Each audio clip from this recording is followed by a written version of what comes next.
Hello everyone, how are you guys? I really hope you all are doing well. As you all can see, the topic that we are going to cover today is sexual reproduction in animals. हम लोग आज cover करने वाले हैं कि जानवरों के अंदर and included us human beings के अंदर भी, क्योंकि ह्यूमन बींग्स भी एनिमल्स की कैटेगरी में आते हैं, लैंगिक प्रजनन किस तरीके से होता है, क्या स्टेप्स इन्वॉल्व होते हैं। इसमें मैंने आपका बेबी का जो मेंटेनेंस है, जो जेस्टेशन पीरियड होता है, प्रेगनेंसी वाला पीरियड होता है, उसमें वो कैसे उसको न्यूट्रिशन मिलता है, वो चीज़ कवर नहीं की है, बट मैं वो आपको एक्सप्लेन कर दूंगी। चलिए तो स्टार्ट करते हैं। सबसे पहले अगर मैं बात करूं एम्ब्रियो की, आप इससे पहले पौधों वाले में पढ़ चुके हो कि जब मेल और फीमेल गैमेट कंबाइन होता है, जब ये जो आपके युग्मक होते हैं, ये जुड़ते हैं तो जाइगोट बनता है, युग्मनज बनता है। अब होगा क्या, जाइगोट बार बार डिवाइड होगा, साइज बढ़ाएगा और आप उसको बोलोगे एम्ब्रियो यानी कि भ्रूण। The stage of development between zygote and the newly formed baby, युग्मनज और शिशु के बीच जो विकास की अवस्थाएं होती हैं उसको भ्रूण कहा जाता है। फर्टिलाइजेशन, निषेचन क्या होता है ये सब आपको पता है कि मेल गैमेट का फीमेल गैमेट के साथ जुड़ना, उनका संलयन होना, जो आपका नर युग्मक का मादा युग्मक के साथ संलयन होना, उसको युग्मनज बोलते हैं। सेकेंडली, दो तरीके से, अब जानवरों की अगर आप बात करोगे तो दो तरीके से निषेचन हो सकता है, या तो शरीर के अंदर या तो शरीर के बाहर। शरीर के अंदर होगा तो उसको बोलेंगे इंटरनल फर्टिलाइजेशन, जैसा ज़्यादातर जानवरों में होता है, हम लोगों में होता है। और एक निषेचन होता है शरीर के बाहर, जिसमें जो मेल गैमेट है, जो नर युग्मक है, इसको स्पर्म यानी शुक्राणु बोलते हैं, जो फीमेल गैमेट है एग यानी अंडाणु, वो शरीर के बाहर निकलते हैं और बाहर जुड़ते हैं, तो वो हो गई एक्सटर्नल फर्टिलाइजेशन यानी बाह्य निषेचन।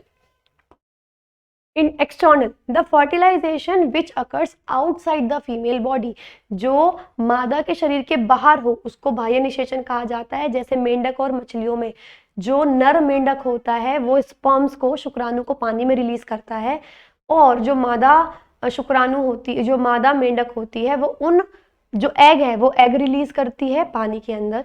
ये जुड़ते हैं और जुड़ने के बाद जाइगोट बन जाता है, और उस जाइगोट को, उस युग्मनज को, जो फीमेल फ्रॉग है, जो मादा मेंढक है, वो अपनी पीठ पर कैरी करती है जब तक वो प्रॉपर, आप कह सकते हो, मेंढक नहीं बन जाती है, टेडपोल नहीं बन जाते। तो ये पानी में छोड़ते हैं जहाँ पे वो टकराएंगे और शरीर के बाहर निषेचित हो जाएंगे, वो जुड़ जाएंगे। इंटरनल फर्टिलाइजेशन की बात करूं तो ये वो फर्टिलाइजेशन है जो बॉडी के अंदर होती है, यानी इसमें क्या होता है कि जो मेल है, जो नर है, वो अपने शुक्राणु यानी स्पर्म्स को फीमेल की बॉडी के अंदर रिलीज करता है, और फीमेल की बॉडी के अंदर एग ऑलरेडी होता है, वो जाके कंबाइन होगा, और कंबाइन होने के बाद फीमेल की बॉडी के अंदर ही जाइगोट बन जाएगा, वो बेबी में डेवलप होगा, जैसे नॉर्मली ह्यूमन बींग्स के अंदर और बाकी एनिमल्स के अंदर होता है। फॉर एग्जाम्पल इन मैमल्स, यानी ये जो आपके कह सकते हो, मैमल्स को हम क्या बोलते हैं, मैमल्स को मेरे ख्याल में स्तनधारी बोलते हैं, हाँ सॉरी, स्तनधारियों में इसमें क्या होगा, आपके ये बिल्ली हो गए, गाय हो गए, कुत्ते हो गए, जानवर हो गए, ज़्यादातर जानवरों में इंटरनल फर्टिलाइजेशन यानी आंतरिक निषेचन होता है। कॉपुलेशन यानी संभोग, तो जो वो प्रोसेस है पर्टिकुलरली जिसमें जो नर है, जो मेल है, वो स्पर्म्स को, वो शुक्राणुओं को फीमेल की बॉडी के अंदर इंसर्ट करता है, उस प्रॉपर प्रोसेस को कॉपुलेशन यानी संभोग बोला जाता है। और एक टाइम पर बहुत सारे स्पर्म्स फीमेल की बॉडी में एंट्री लेते हैं। साथ ही मैं आपको ये भी बता दूं कि स्पर्म्स की जो लाइफ होती है ना, शुक्राणु की जो लाइफ होती है, वो कुछ सेकंड्स की होती है, बहुत कम सेकंड्स की लाइफ होती है, और ये स्पर्म्स, शुक्राणु बहुत तेज गति के साथ, बहुत तेज स्पीड के साथ मूव करते हैं। तो अगर आप सोचो कि अगर 100 स्पर्म्स बॉडी में एंट्री ली है, तो 100 में से कोई एक ही होगा जो एग तक पहुंच पाएगा, या एग तक पहुंचने के टाइम पे जिंदा रहेगा, बाकी सब ऑटोमेटिकली मर जाएंगे क्योंकि इनकी लाइफ बहुत कम होती है। नेक्स्ट इज फीटस यानी कि भ्रूण। ये आप बता, देखो फीटस, जब बेबी डेवलप हो जाता है ना, तो हम तो बेबी बोलते हैं नॉर्मल लैंग्वेज में, डॉक्टर्स कभी भी बेबी नहीं बोलते, वो फीटस बोलते हैं। जो बेबी बॉर्न नहीं होता, अभी वो पूरा डेवलप हो चुका है लेकिन अभी बॉर्न नहीं हुआ, तो उस बेबी को हम फीटस बोला जाता है। The unborn baby in the uterus in the later stages of development, विकास की सबसे बाद वाले जो चरणों में जो बेबी होता है ना, उसको फीटस यानी भ्रूण बोला जाता है। वैसे तो एम्ब्रियो और फीटस इंग्लिश में तो अलग अलग है ना, क्योंकि जाइगोट जब कई सारे हिस्सों में बट गया, बहुत मतलब मिडल में आ गया, तब से एम्ब्रियो बोलते हैं। फीटस तो बिल्कुल लास्ट में बोलते हैं। हिंदी में भ्रूण ही है, तो ये चीज है। Next is how sexual reproduction takes place in animals. मैं आपको बताऊं, ये बहुत ईजी है। अगर आपने पौधों में पढ़ रखा है तो एनिमल्स में तो कुछ भी प्रॉब्लम नहीं है, क्योंकि ये बहुत आसान है। मेल पेरेंट, जिनको मैन बोलते हैं, वो प्रोड्यूस करते हैं स्पर्म्स। फीमेल पेरेंट, जिनको विमेन बोलते हैं, वो ओवा या अंडाणु जिनको बोलते हैं, वो बनाती हैं। के बाद ये स्पर्म ओवम के अंदर जाएंगे, अंडाशय के अंदर जाएंगे, और ओवा या एग यानी अंडाणु से मिल जाएंगे और क्या बनाएंगे, जाइगोट। इसको फर्टिलाइजेशन यानी निषेचन बोलते हैं। ये जाइगोट कई बार डिवाइड होगा, विभाजित होगा, और एक नया शिशु, नवजात शिशु में बदल जाएगा। प्यूबर्टी यानी यौवन क्या होता है, देखो अब एक चीज बताती हूँ मैं आपको। तो ऐसा तो है नहीं कि बेबी का जन्म हुआ और वो तभी से स्पर्म बनाना या एग बनाना शुरू हो जाता है। एक सर्टेन एज के बाद उनकी बॉडी डेवलप होती है और वो स्पर्म्स और एग्स बनाना शुरू करते हैं। वो सर्टेन एज को बोलते हैं प्यूबर्टी। वो एज होती है जिसमें हमारी बॉडी में जो सेक्सुअल ऑर्गन्स हैं, जैसे हमारी बॉडी में, फीमेल्स की बॉडी में होती है ओवरीज जो एग्स बनाती हैं, मेल्स की बॉडी में होते हैं टेस्टिस, ठीक है, जो स्पर्म्स बनाते हैं। ये जब बेबी का जन्म होता है तब से बॉडी में होती है, पर ये तब से ही स्पर्म्स और एग बनाना शुरू नहीं करते। एक सर्टेन एज पे आने के बाद ही ये स्पर्म्स और एग्स बनाना शुरू करते हैं। उस एज को हम प्यूबर्टी या फिर यौवन बोलते हैं। तो ये वो एज है जिसमें जो आप कह सकते हो मेल और फीमेल है वो सेक्सुअली मैच्योर हो जाते हैं, ठीक है। तो उनमें सेक्स हार्मोन का उत्पादन शुरू हो जाता है और वो यौन रूप से परिपक्व हो जाते हैं। अब जैसे टेस्टिस की बात करूं तो टेस्टिस क्या बनाते हैं, स्पर्म्स। स्पर्म्स के बारे में तो आपने पढ़ ही लिया, शुक्राणुओं के बारे में। मेल गैमेट है, नर युग्मक है, साथ ही ये बनाते हैं टेस्टोस्टेरोन। अब ये टेस्टोस्टेरोन क्या है मैं बताती हूँ सॉरी। जब स्पर्म्स बनने शुरू होते हैं तभी बॉडी में बहुत सारे चेंजेस आते हैं। जैसे लड़कों की बात करें तो दाढ़ी आनी शुरू हो जाएगी, उनकी जो आवाज़ है वो बहुत भारी होनी शुरू हो जाएगी, बहुत सारी जगह बाल आने शुरू हो जाएंगे, आर्म पिट्स पे बाल आने शुरू हो जाएंगे, जो चेस्ट है वो ब्रॉड होनी शुरू हो जाएगी, बॉडी में मसल्स आनी शुरू हो जाएंगी। तो ये सारे चेंजेस स्पर्म्स की वजह से नहीं होते, ये सब चेंजेस होते हैं स्पर्म्स के भाई की वजह से, शुक्राणुओं के भाई की वजह से, जो है टेस्टोस्टेरोन। तो ऐसी एज जिनमें बॉडी में ये चेंजेस आने शुरू हो जाएं, किस वजह से, टेस्टोस्टेरोन की वजह से, वो होती है प्यूबर्टी। ऐसे फीमेल्स में हमारी बॉडी में बस ये है कि एग के अलावा दो हार्मोन होते हैं, एक ईस्ट्रोजन, ईस्ट्रोजन की वजह से हमारे शरीर में चेंज आते हैं, एक और हार्मोन होता है पर ये सिर्फ प्रेगनेंसी के टाइम पे चलता है, प्रोजेस्टेरोन। ये सिर्फ प्रेगनेंसी के टाइम पे जो बॉडी में चेंजेस आते हैं उसमें काम करता है। तो ये वो एज है जिसमें टेस्टिस जो है वो टेस्टोस्टेरोन बनाना शुरू कर देंगे, जो ओवरीज हैं वो प्रोजेस्टेरोन और ईस्ट्रोजन बनाना शुरू कर देंगे। अब ये है मेल रिप्रोडक्टिव ऑर्गन यानी आपका मानव प्रजनन प्रणाली। देखिए ये है टेस्टिस, ठीक है, ये बनाती है स्पर्म्स। वो स्पर्म्स जो हैं, एक तो आपको मैं बता दूं, यहां तक बॉडी का हिस्सा होता है, ये बॉडी के बाहर क्यों हैंग हुई भी रहती है, क्योंकि स्पर्म्स को बनाने के लिए, शुक्राणुओं को बनाने के लिए बहुत कम टेम्परेचर चाहिए होता है, और बॉडी में जितना टेम्परेचर होता है उससे कम टेम्परेचर, उससे कम तापमान चाहिए होता है, इसलिए शरीर के बाहर होते हैं। पहली चीज बहुत इंपॉर्टेंट है जो मैं आपको बता रही हूँ ये। सेकेंडली, जिस पाउच के अंदर ये बॉल होती है उस पाउच को बोलते हैं स्क्रोटम, ठीक है। यहाँ पे टेस्टिस बनेगी, टेस्टिस बनने के बाद ये ट्यूब होती है, इस ट्यूब का नाम होता है एपिडिडाइमिस। टेस्टिस में स्पर्म्स बने, शुक्राणु बने, बाहर एक ट्यूब है, उस ट्यूब में जाके स्टोर हो गए, वहां पे जमा हो गए, उस ट्यूब का नाम है एपिडिडाइमिस। जब भी स्पर्म्स की जरूरत होगी वो स्पर्म्स इस एपिडिडाइमिस से, ये लंबी सी जो ट्यूब जा रही है, इस ट्यूब का नाम है वास डेफरेंस। वास डेफरेंस इस ट्यूब में जाएंगे, ये ट्यूब आगे जाके यूरेथ्रा से मिल जाएगी। यूरेथ्रा वो ट्यूब होती है जिसके थ्रू यूरिन बाहर निकलता है। तो अल्टीमेटली जो स्पर्म्स का रास्ता होता है वो यूरिन वाला रास्ता ही होता है, और इसी वजह से स्पर्म्स का जो, अगर आप नेचर देखोगे, शुक्राणुओं का जो नेचर देखोगे वो एसिडिक होती है। लेकिन बीच में ये स्पर्म्स को बीच में क्योंकि एनर्जी देनी होती है और इनके अंदर थोड़ा न्यूट्रिशन डालना होता है, दो ग्लैंड्स होते हैं, दो ग्रंथियां होती हैं, एक सेमिनल वेसिकल और एक प्रोस्टेट ग्लैंड। पहली बार सुनने में बहुत अजीब लगेगा बट अभी मैं जब एक्सप्लेन करूंगी तो समझ में आ जाएगा। Seminal vesicle and prostate gland, देखो ये है सेमिनल वेसिकल और ये है प्रोस्टेट ग्लैंड, ये ठीक है। ये दोनों अपना लिक्विड उस स्पर्म में डाल देते हैं। इनसे एक तो स्पर्म को मिलता है न्यूट्रिशन, थोड़ी हेल्थ उनको गेन होगी, उनमें एनर्जी आएगी। दूसरा वो लिक्विड में हो जाते हैं ताकि आराम से वो मूव कर सके। और जब स्पर्म्स में, शुक्राणुओं में इनके ये जो ग्रंथियों के जो सिक्रेशंस हैं ये लिक्विड मिल जाते हैं, तब हम उस पूरे चीज को नाम देते हैं सीमेन, SEMEN। ठीक है, चलिए। मेल रिप्रोडक्टिव सिस्टम के अंदर टेस्टिस है, वृषण जिसको बोलते हैं, स्क्रोटम अंडकोश, इसके अंदर ही टेस्टिस रहती हैं। एपिडिडाइमिस वो बाहर वाली छोटी सी ट्यूब, वास डेफरेंस वो लंबी सी tube, seminal vesicle, prostate gland, ये आपको पता है ये दोनों क्या करते हैं, ये लिक्विड निकालते हैं जिसकी वजह से उनको न्यूट्रिशन मिलता है, पोषण मिलता है और एनर्जी मिलती है। और पेनिस, पेनिस जो होती है वो क्या है कि वो रास्ता है जिसके थ्रू यूरिन बाहर निकलता है और जो सीमेन है या स्पर्म्स है ये भी बाहर निकलते हैं। सबके बारे में पढ़ना शुरू करते हैं। सबसे पहले टेस्टिस की बात करूं अगर, ये ओवल शेप के होते हैं, अंडाकार शेप के होते हैं, प्राइमरी रिप्रोडक्टिव ऑर्गन, प्राथमिक प्रजनन अंग है। इनका कार्य है शुक्राणु बनाना है और साथ में टेस्टोस्टेरोन बनाना है, स्पर्म्स बनाना है और टेस्टोस्टेरोन बनाना है। टेस्टिस यानी जो वृषण है वो एक पाउच में रहते हैं जिसको बोलते हैं स्क्रोटम यानी अंडकोश।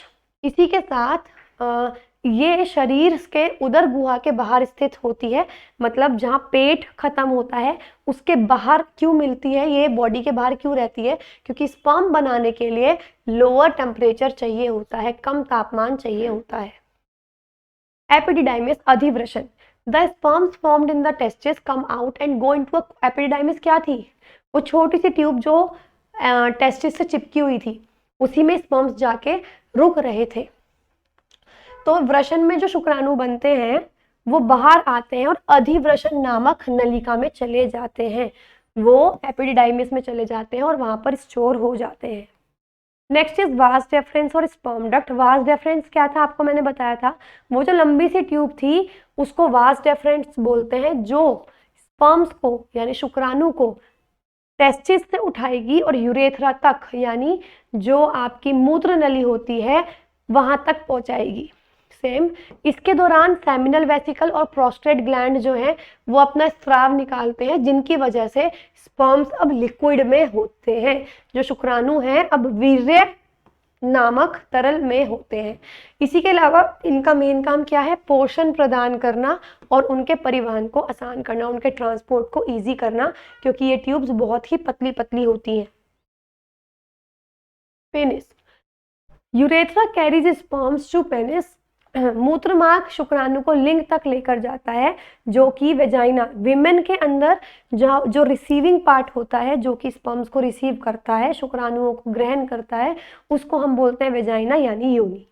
अच्छा, अब मेन क्वेश्चन है कि सेमिनल वेसिकल और प्रोस्टेट ग्लैंड जो है, जो ग्रंथि है, इनका क्या भूमिका है। तो सबसे पहली चीज, जो ये यूरिन वाला पाथ है वो एसिडिक होता है, तो इस तरीके से स्पर्म्स भी एसिडिक हो जाएंगे, है ना। तो एक तो उसकी एसिडिटी को कम करना बहुत जरूरी है, ये स्पर्म्स को प्रोटेक्ट करते हैं एसिडिटी से, सिंपल। दूसरा, इनकी वजह से ट्रांसपोर्ट आसान हो जाता है क्योंकि लिक्विड ट्यूब में से आराम से बह पाएगा, और ये न्यूट्रिशन यानी पोषण भी उनको प्रदान करते हैं। तो ये था प्रॉपर मेल रिप्रोडक्टिव ऑर्गन। अब बात करते हैं फीमेल रिप्रोडक्टिव ऑर्गन की। फीमेल रिप्रोडक्टिव ऑर्गन का जो डायग्राम भी है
ठीक है, ये कुछ इस टाइप से होता है।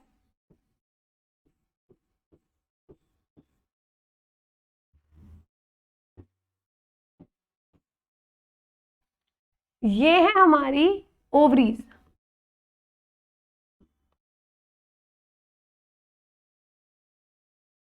ये है ओवरीज,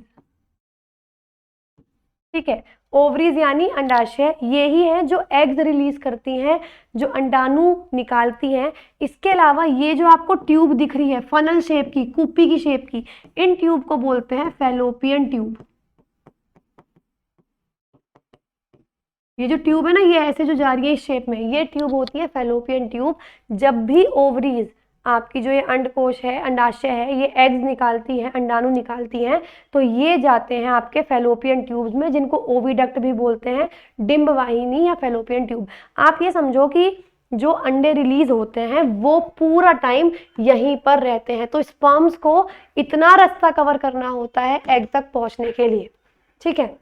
इसके साथ ये गर्भ जिसको बोलते हैं, इसको बोलते हैं यूट्रस। ये वही जगह है जहां पर बेबी रहता है, कोख जिसको बोलते हैं, 9 महीने के लिए यहीं पर विकास होता है। और ये है आपकी वेजाइना, ये जो छोटी सी ओपनिंग है इसको बोलते हैं सर्विक्स। ये बहुत ज्यादा कम, आप कह सकते हो बहुत नैरो होती है, बहुत छोटी होती है, और इसी के थ्रू बेबी बाहर निकलता है। आप देख भी सकते हो, ये है प्रॉपर डायग्राम। सबसे पहले बात करते हैं ओवरीज की। ये ओवल शेप, ये भी अंडाकार शेप के होते हैं, प्राथमिक प्रजनन अंग हैं। ये एब्डोमिनल कैविटी के अंदर, बॉडी के अंदर ही प्रेजेंट होते हैं, कुछ बाहर से नहीं लगे हुए होते। ये किडनीज के पास, हमारे जो गुर्दे होते हैं उनके पास होते हैं। ये दो चीजें बनाते हैं, एक तो एग्स, ओवम यानी जो जिनको डिम्ब बोलते हैं या अंडाणु बोलते हैं वो, साथ में दो हॉर्मोन्स एस्ट्रोजन और प्रोजेस्टेरोन, ये मैं आपको बता चुकी हूँ। ओविडक्ट या फैलोपियन ट्यूब क्या है? ओवरीज के जस्ट ऊपर दो ट्यूब होती हैं इधर और उधर, जिनको बोलते हैं फैलोपियन ट्यूब या ओविडक्ट। जो जब भी ओवरी अंडाशय एग निकालता है, अंडे निकालता है, तो वो एग को रिसीव करेगी। यही जगह है जहां पर स्पर्म, शुक्राणु अंडे से आकर मिलेगा। मोस्ट इंपॉर्टेंट, ये एग्जाम में पूछा गया है पता नहीं कितनी बार, what is the site of fertilisation in human beings? मनुष्य में संलयन की या निषेचन की जगह का क्या नाम है? फैलोपियन ट्यूब, डिंब वाहिनी, डिंब नलिका या ओविडक्ट, एक ही बात है। यूट्रस की बात करते हैं। जो दो ओविडक्ट्स हैं वो दोनों जुड़ते हैं इसमें, जिसको कोख या गर्भाशय बोलते हैं, जिसको हम इंग्लिश में बोलते हैं यूट्रस। बेबी का डेवलपमेंट, ग्रोथ, मतलब आप समझो होता क्या है, यहाँ पे एग है, यहीं पे स्पर्म आया, अब ये जाइगोट बन गया, युग्मनज बन गया। अब वो युग्मनज यहाँ पर आकर जुड़ जाएगा। आप देख रहे हो इसकी जो दीवार है वो कितनी मोटी है। असल में मोटी क्यों होती है? ये परमानेंट ऐसी नहीं रहती, लेकिन जैसे ही एग रिलीज होता है, जैसे ही अंडा जो आपका अंडाशय है, अंडाणु है, वो निकलता है और वो यहाँ रुकता है, तो हमारी बॉडी को पता लग जाता है कि ऐसा हो सकता है कि वो निषेचित हो जाए और बेबी को, मतलब बेबी का डेवलपमेंट हो। तो तभी वो क्या करना शुरू करता है, ये जो दीवारें हैं काफ़ी मोटी, मतलब ब्लड वेसल से भरनी शुरू हो जाती हैं, खून की नसों से भरनी शुरू हो जाती है, क्योंकि हमारी बॉडी में हर चीज़ की सप्लाई खून के थ्रू होती है। तो काफ़ी मोटी मोटी दीवारें हो जाती हैं, ताकि बेबी अगर इसके अंदर आता है वो कंफर्टेबली रह पाए, बिल्कुल उसको सॉफ्ट वॉल्स मिले। तो ये है आपकी वो वॉल्स। तो यहाँ पर ही बेबी आके रहता है और 9 महीने तक या जितने भी डेज होते हैं उसमें उसका विकास होता है। वेजाइना, वेजाइना सबसे नीचे वाला पार्ट है, इसको बर्थ कैनाल कहा जाता है, जन्म नलिका कहा जाता है, क्योंकि इसी रास्ते से बेबी बाहर आता है। That's it. इम्प्लांटेशन, प्रत्यारोपण। फैलोपियन ट्यूब जो थी, डंब नलिका जो थी, उसमें निषेचन हो गया। अब उस निषेचित भ्रूण यानी उस युग्मनज, उस जाइगोट का यूट्रस में आके जुड़ना, यूट्रस में आके, वुम्ब में आके, गर्भाशय में आके उसकी दीवारों के साथ जुड़ जाना, उसको हम बोलते हैं implantation. The embedding of embryo in the thick lining of uterus. गर्भाशय की मोटी परत में भ्रूण के स्थापित होने को प्रत्यारोपण कहा जाता है। जेस्टेशन क्या होता है? गर्भधारण को जेस्टेशन बोलते हैं। जो ये 9 महीने का पीरियड है या जितना भी टाइम डेवलपमेंट में लगता है, उसको जेस्टेशन पीरियड कहा जाता है। The time period from fertilisation to the birth of a baby, निषेचन से लेकर उसके जन्म तक की समयावधि को गर्भधारण काल कहा जाता है। गर्भधारण के दौरान होता क्या है, फीटस बड़ा होता जाता है ताकि वो बेबी बन सके। ओव्यूलेशन क्या होता है, देखो मैंने आपको बताया ना कि ओवरीज जो है, जो आपका ये है अंडकोश जो है, हर 1 महीने में एक बार एग रिलीज करता है। एग रिलीज करने को, अंडाणु के निकलने को हम क्या बोलते हैं, ओव्यूलेशन यानी डिम्बोत्सर्जन। प्यूबर्टी के टाइम पे एक फॉलिसाइल, असल में होता क्या है, ओवरीज के अंदर बहुत सारे लगभग 1000 से भी ऊपर एग होते हैं, लेकिन अनराइप, कच्चे। 1 महीने में कोई एक पकेगा, वो बाहर निकल जाएगा। तो वो जो अनराइप एग्स होते हैं, कच्चे जो एग्स होते हैं, उनको बोलते हैं फॉलिसाइल। तो एक कूप विकसित होकर परिपक्व अंडा मैच्योर एग बनता है और वो रिलीज होता है, जिसको बोलते हैं ओव्यूलेशन। हर 28 दिन बाद, लगभग हर 28 दिन के बाद एक एग रिलीज होगा। अच्छा, क्या होगा अभी जैसे मैंने बताया था ना कि यहाँ पे एग आएगा तो ये वॉल्स अपने आप मोटी हो गई कि अगर वो फर्टिलाइजेशन हो गया तो बेबी को रखना पड़ेगा। लेकिन क्या होगा अगर फर्टिलाइजेशन ना हो, तो स्पर्म आए ही ना, तो उस केस में क्या होता है, ये एग जो रिलीज हुआ है वो मर जाता है, 2 से 3 दिन के अंदर वो मर जाता है। अब ये जो वॉल्स बनी है इतनी मोटी मोटी, ये बेकार है, बिल्कुल किसी काम की नहीं है। तो ये टूटनी शुरू हो जाती हैं और वेजाइनल ब्लीडिंग के थ्रू सारी की सारी वॉल्स ये सब टूटकर बॉडी के बाहर निकल जाती हैं। इसको बोलते हैं मेंस्ट्रुअल फ्लो और मेंस्ट्रुअल साइकिल। हर 28 दिन बाद जो अनमैरिड गर्ल्स होती हैं या जो जिनमें फर्टिलाइजेशन नहीं होता, जिनमें निषेचन नहीं होता, उनमें हर 28 दिन बाद, लगभग 28 दिन बाद ये प्रोसेस होती है और वेजाइनल ब्लीडिंग होती है। चलिए, फर्टिलाइजेशन इन ह्यूमन बींग्स में फर्टिलाइजेशन कैसे होता है, स्पर्म बनते हैं यानी शुक्राणु बनते हैं और वो लिंग के माध्यम से उनकी योनि में, फीमेल की वेजाइना में जाते हैं। कॉपुलेशन के टाइम पर, संभोग के टाइम पर स्पर्म्स बहुत एक्टिव होते हैं, बहुत ज़्यादा सक्रिय और गतिशील होते हैं, और जो भी स्पर्म ऊपर यूट्रस तक जा पाएगा, फैलोपियन ट्यूब तक जा पाएगा, डंब वाहिनी नलिका तक जा पाएगा, वो आप कह सकते हो वो फ्यूज हो जाएगा, वो संलित हो जाएगा और जाइगोट यानी भ्रूण बनाने का काम करेगा। ये पढ़ चुके हो, ये कॉमन है। चलिए फटाफट से क्वेश्चन करते हैं। Fusion of 2 gametes dissimilar in size as in species of Eudorina is termed as. देखो मैं आपको बताती हूँ, ये तो पता लग गया कि सेक्सुअल रिप्रोडक्शन में 2 अलग अलग युग्मनज जुड़ते हैं। तो अब क्या हो सकता है, या तो वो सेम साइज के हो सकते हैं, दोनों के दोनों, मेल और फीमेल दोनों सेम साइज के हो और दोनों मूव कर सकते हो, तो हम उसको बोलते हैं आइसोगैमस। आइसो मतलब सेम, दोनों का साइज सेम है, बिल्कुल हर चीज सेम है और दोनों ही मूव कर सकते हैं, तो उसको हम बोलते हैं आइसोगैमस फर्टिलाइजेशन। अगर डिफरेंट साइज है, जैसे हम लोगों में मेल का जो सेल है, शुक्राणु है, स्पर्म है, उसका साइज छोटा है, फीमेल का साइज जो है वो बड़ा है। जब साइज डिफरेंट हो तो उसको हम बोलते हैं एनिसोगैमस। तो डिफरेंट साइज ही पूछा है ना, तो इसका आंसर एनिसोगैमस है। लेकिन एनिसोगैमस का भी एक और टाइप है, ऊगैमस, जिसमें डिफरेंट साइज तो होता ही है और एक कोई मोटाइल होगा, यानी एक कोई मूव करेगा और एक कोई नॉन मोटाइल होगा। मेल वाला मोटाइल मूव कर सकता है, फीमेल वाला जो वो कभी भी मूव नहीं करेगा। हमारी बॉडी के अंदर यही होता है, हमारा सेल मूव नहीं करता है, वो फैलोपियन ट्यूब के अंदर रहता है, जबकि स्पर्म्स एक बॉडी से दूसरी बॉडी में प्रॉपर मूव करते हैं। तो ये होता है oogamous. How many arteries are there in an umbilical cord. अब देखो मैं बताती हूँ, जो यूट्रस है ना, वहां बेबी आ गया, तो बेबी हमारी बॉडी से, मदर की बॉडी से एक टिश्यू के माध्यम से, एक उत्तक के माध्यम से जुड़ा होता है, जिसको बोलते हैं प्लासेंटा। प्लासेंटा बेसिकली एक ऐसा उत्तक है, एक ऐसा टिश्यू है जिसमें खून की नसें हैं बहुत सारी, ताकि उसकी सारी जरूरतें पूरी हो सके। इसी के साथ जो मदर होती है, जो आप कह सकते हो फीमेल है, उसकी नाभि से, उसकी नेवल से बेबी की नेवल जुड़ी होती है, जो बच्चा है उसकी नाभि जुड़ी हुई होती है, और उस जो ट्यूब है उसको हम बोलते हैं अम्बिलिकल कोड यानी कि गर्भनाल। टोटल 3 चीजें होती हैं उसके अंदर, 2 आर्टरीज, 2 धमनियां और 1 वेन। वेन ताकि उसे ऑक्सीजनेटेड ब्लड मिलता रहे, ऑक्सीजन युक्त ब्लड मिलता रहे, मैं गलत नहीं बोल रही हूँ, यहाँ पे वेन यही काम कर रही है, ऑक्सीजन वाला ब्लड दे रही है। और 2 आर्टरीज, जिनमें एक आर्टरीज लेके जाएगी गंदा खून वापस, CO2 वाला खून वापस, और दूसरी आर्टरी लेके जाएगी वेस्ट प्रोडक्ट, जो भी यूरिन है या जो भी बॉडी में बन रहा है वो चीज वापस लेके जाएगी। तो कितनी आर्टरीज होती हैं? 2 आर्टरीज होती हैं, ध्यान रखेंगे। Dash is the ability of a single cell to produce a fertile adult individual. अगर एक सिंगल सेल के अंदर इतनी काबिलियत हो कि वो पूरा का पूरा ऑर्गेनिज्म खड़ा कर सके, एक इकलौता सेल था, उससे पूरी बॉडी बन गई, सारे ऑर्गन्स बन गए, उसको हम क्या बोलते हैं? उसको बोलते हैं totipotency. Which of the following is the primary sex organ in females. हमारी बॉडी में हमारा प्राइमरी सेक्स ऑर्गन क्या है? ओवरीज, क्योंकि ये ही एग्स रिलीज करती हैं। गर्भाशय, सॉरी गर्भाशय नहीं, अंडाशय।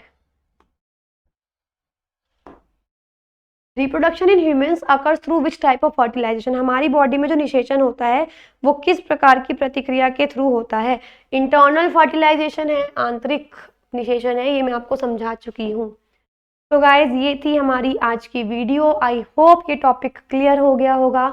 बहुत इजी टॉपिक है, बट हाँ अगर आपको इसको लर्न करना है, go with the diagrams. Diagrams एक बार आपको लर्न हो जाएंगे, आप कुछ मत करो, आप 10th क्लास की NCERT की बुक उठाओ, आप उसके डायग्राम सबसे इजी है। अदरवाइज आप एक बुक आती है S चांद, लखमीर सिंह मंजीत कौर की, आप वो बुक उठा सकते हो, आप उसके डायग्राम देख सकते हो। वो डायग्राम एक बार आप प्रैक्टिस कर लोगे ना, या वहाँ से भी आप पढ़ लोगे अगर आपको यहाँ पे थोड़ा शॉर्ट लगा है।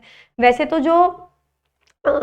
जो बैचेस हैं, जो प्रॉपर बैच है, उसके अंदर हमने सारा कुछ एक्सप्लेनेशन थोड़ा सा आराम से पूरा समझा रखा है, लेकिन जितना ज़रूरत है उतना ही इसमें सब कुछ है। लेकिन अगर आपको ये है कि एक बार और रिवाइज करना है, आप इससे रिवाइज कर सकते हो, डायग्राम्स को दोबारा ड्रॉ करके देखोगे तो सब कुछ ऑटोमेटिकली लर्न हो जाएगा।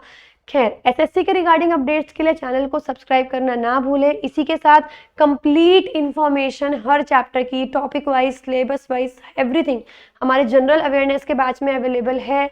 इसी के साथ डिफरेंट बैचेस अवेलेबल हैं, आप एप्लीकेशन को डाउनलोड करके अपने हिसाब से आप किसी भी बैच में एनरोल कर सकते हैं, जिसकी भी आपको रिक्वायरमेंट हो। सभी एग्जाम्स की, इन सभी एग्जाम्स की PDFs के लिए आप हमारे टेलीग्राम चैनल को भी ज्वाइन कर सकते हैं, that is RBE revolution bye education. हमारी वेबसाइट पर आप विजिट कर सकते हैं, वहाँ पर थाउजेंड्स ऑफ फ्री टेस्ट हैं जो कि अवेलेबल हैं। आप उनको देकर अपनी जो प्रिपरेशन है आप उसको इवेल्युएट कर सकते हैं। इसी के साथ YouTube पर भी हमने प्लेलिस्ट बना दी है ताकि आपकी कोई वीडियो मिस आउट ना हो। तो गाइज ये थी आज की वीडियो, हम लोग मिलेंगे नेक्स्ट वीडियो में, तब तक के लिए have a good day and good bye.